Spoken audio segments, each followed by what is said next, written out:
Hola, mi nombre es Esmeralda Gómez Viviano Ceballos y voy a presentarles un viaje a través del tiempo, el violín y su adaptación y evolución desde el siglo XVII al siglo XX. En las cápsulas pasadas estuvimos hablando sobre los dos diferentes periodos que llegaron antes del periodo romántico, que es del que hablaremos en esta cápsula. Hablamos sobre barroco y clasicismo. Estos dos periodos fueron evolucionando hasta llegar al siglo XIX, donde estamos hablando sobre el romanticismo. Se define como romanticismo al periodo que sigue al clasicismo y por extensión a todo el siglo XIX, desde Beethoven, que fue nuestro compositor de transición, hasta Strauss. Este movimiento filosófico y literario dice que en el mundo hay realidades inevitables que se pueden captar solamente a través del sentimiento, de lo imaginativo, de la emoción, y la música de esta época buscaba expresar estas ideologías y las emociones. La diferencia entre el romanticismo y el clasicismo se encuentra en que el compositor ahora compone para expresarse. Beethoven fue de los iniciadores de esto. Ya no está haciendo música por depender de que los patrocinen en alguna corte o cosas por el estilo, por lo cual ya pueden empezar a componer más para ellos que pensando en la gente. También se empieza a hacer una diferencia entre los músicos, los verdaderos músicos, y los que aprendían el instrumento porque tenían que, como ciertas mujeres en aquellos entonces tenían que aprender a tocar. Había mucha gente que hacía como más por hobby, entonces los compositores empiezan a hacer composiciones llevadas más al extremo para que estos puedan realmente sacar su potencial, digamos, un poquito. Los conciertos pasan de realizarse en espacios pequeños a hacerse en lugares grandes como teatros, que puede llegar más cantidad de público. Y entonces la orquesta busca ampliar su plantilla, así que prácticamente en el romanticismo es cuando conocemos la orquesta como la hacemos hasta ahorita. La ópera tendió a romper o mezclar entre sí las formas establecidas en el barroco o el clasicismo. Se alcanza su apogeo con las óperas de Wagner, en las que las arias, los coros, los recitativos y las piezas de conjunto son difíciles de distinguir.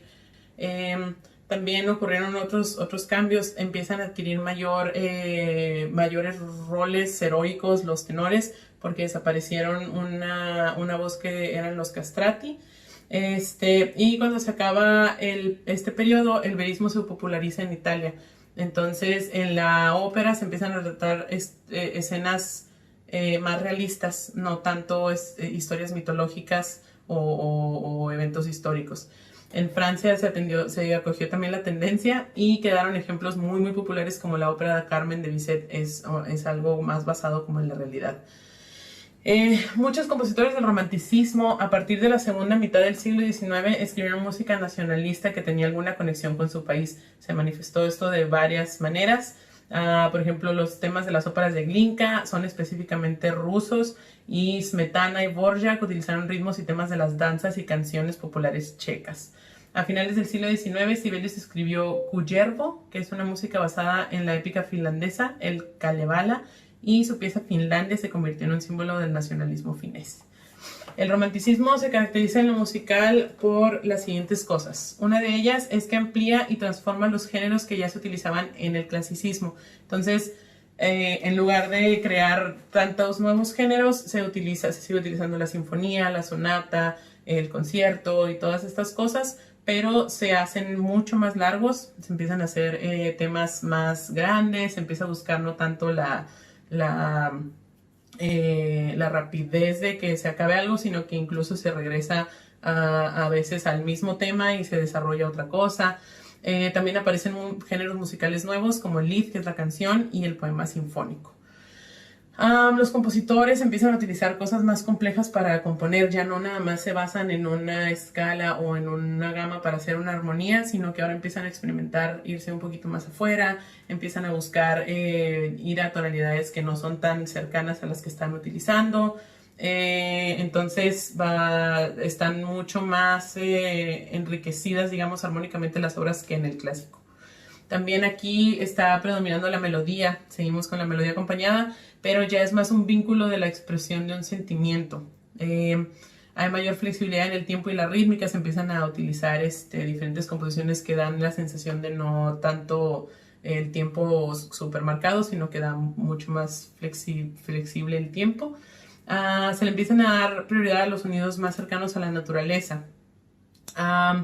Y aquí se busca las grandes masas sonoras. Están buscando orquestas grandes, están buscando coros gigantes. Si escuchan la Novena Sinfonía de Beethoven, por ejemplo, tiene coro. Eso no era para nada común en las sinfonías, pero es una orquesta gigante que está tocando mientras un coro gigante canta. Tienen solistas. Es una cosa muy maravillosa de escuchar, pero creo que eso es como de las cosas más majestuosas que hay en el romanticismo.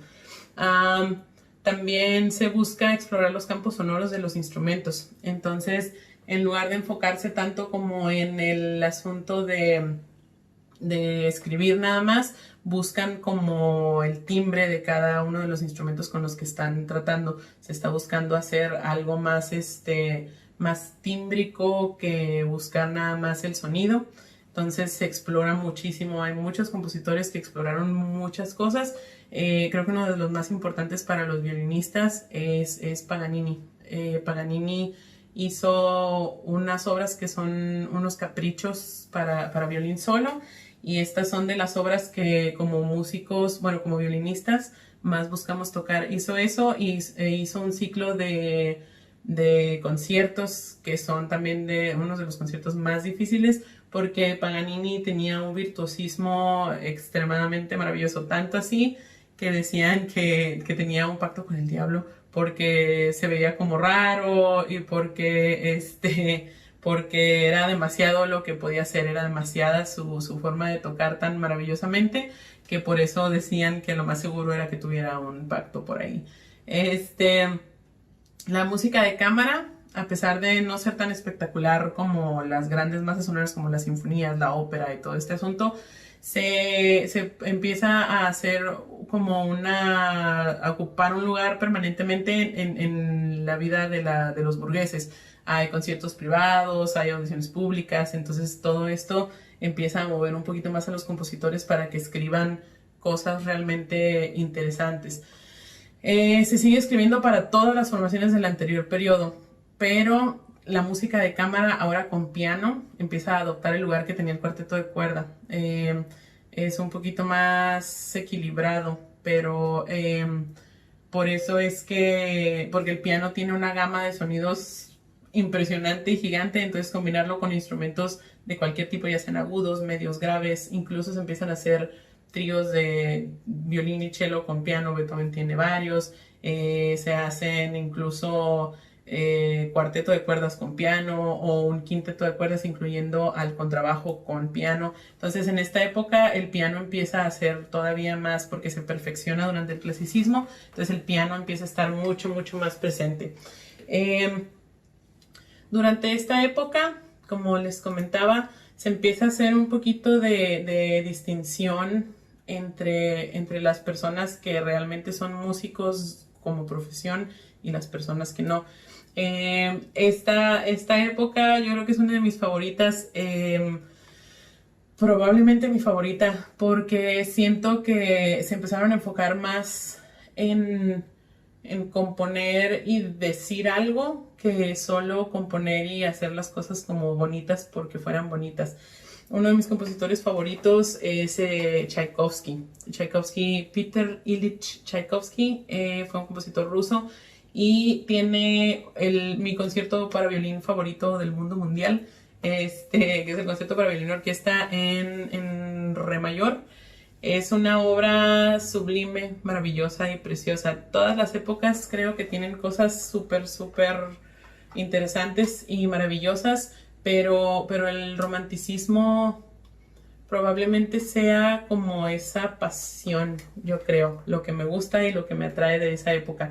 Son obras muy difíciles, es en donde te encuentras de los conciertos más grandes para el instrumento que estamos hablando, que es el violín, como un concierto de Beethoven, los conciertos de Paganini, el concierto de Tchaikovsky, Brahms.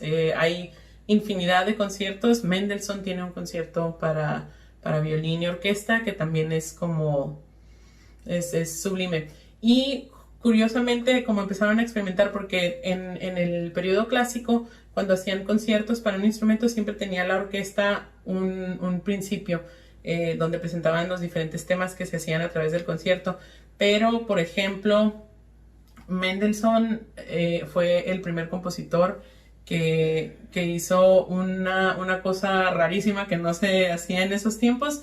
Lo que hizo fue dar una pequeña introducción, empieza la orquesta a hacer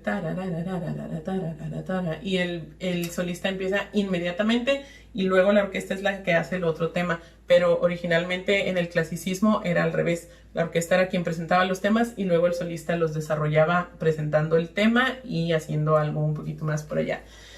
Entonces, en esta época es cuando empiezan realmente supongo que como en el clasicismo fue todo más cuadrado y no experimentaron tanto porque unificaron mucho las cosas como las hacían, me imagino que por eso aquí fue como un asunto de querer buscar algo más allá, no nada más quedarse en lo anterior. Y como decíamos, hubo muchas cosas de música que se escribieron para como nacionalista, digamos un poquito, ¿no? Toda esa gente que escribió como Borja, que escribió unas danzas checas, o como Smetana, o como Glinka, que en sus óperas empezó a poner temas rusos. Entonces como que también se empieza a quedar un poquito esa sensación de enaltecer a la nación y de buscar. Finlandia de Sibelius es una obra hermosísima, también si pueden escucharla se la recomiendo ampliamente, pero ese era el asunto con las composiciones que están haciendo, como ya no dependen de una sola persona que les va a decir qué escribir, pueden buscar ampliar como sus horizontes un poquito. En esta época el violín no tuvo muchos cambios realmente. En esta época se empieza a hacer más cambios en cómo se utilizaba, supongo, o cómo buscar esos timbres distintos, cómo explorar más cosas en los instrumentos. Entonces es algo muy interesante ver las diferentes composiciones que hicieron, porque en el clasicismo hasta cierto punto se puede discernir entre los compositores y puedes saber, pero tienen muchas características muy parecidas. Y en el romanticismo es cada quien haciendo como todo lo que se le ocurría y siendo como diferente lo creativo. También lo de la ópera es algo para mí muy interesante cuando empiezan a hacer esos temas más humanos que buscan hacer como más realista. Antes se trataba mucho de hacer obras que estuvieran basadas en eventos históricos o en cosas mitológicas, pero en el romanticismo empieza a cambiar eso, que también creo que es como un acercamiento al hacer lo que uno quería. Entonces, por ejemplo, Carmen es una historia sobre una gitana que se enamora de un toreador y pasan, no les voy a decir porque les recomendaría ampliamente que la vean, el personaje de Carmen es maravilloso, pero es algo que hasta podría ver uno pasando, ¿no? Es una historia, un triángulo amoroso que por ahí va haciendo cosas, es muy interesante verlo y cómo van desarrollándolo. Entonces, en esta parte de la historia, el violín se desarrolla por varias generaciones o varios compositores que van haciendo como el virtuosismo que les decía, como Paganini. Hasta ahorita tenemos compositores maravillosos que siguen escribiendo cosas wow. El violín romántico desarrolló un fraseo y sonido distinto y estaba buscando como delinear cada una de las notas y tener como exactamente eso, como lo tímbrico que les decía hace rato, buscar no nada más el hecho de tocar bonito, sino que el timbre esté lo mejor, que el fraseo pueda ser lo más bien hecho posible y que el sonido sea grande, que el sonido sea lleno. Entonces creo que esa es una de las partes más interesantes del romanticismo. Y aquí es donde, como les decía, donde se desarrolla la orquesta, donde se le da la forma a la orquesta, como la vemos ahorita, que empieza a tener muchos más violines, que empieza a ser más grande, y esa es la parte del romanticismo. Las obras que voy a...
Gobierno de México.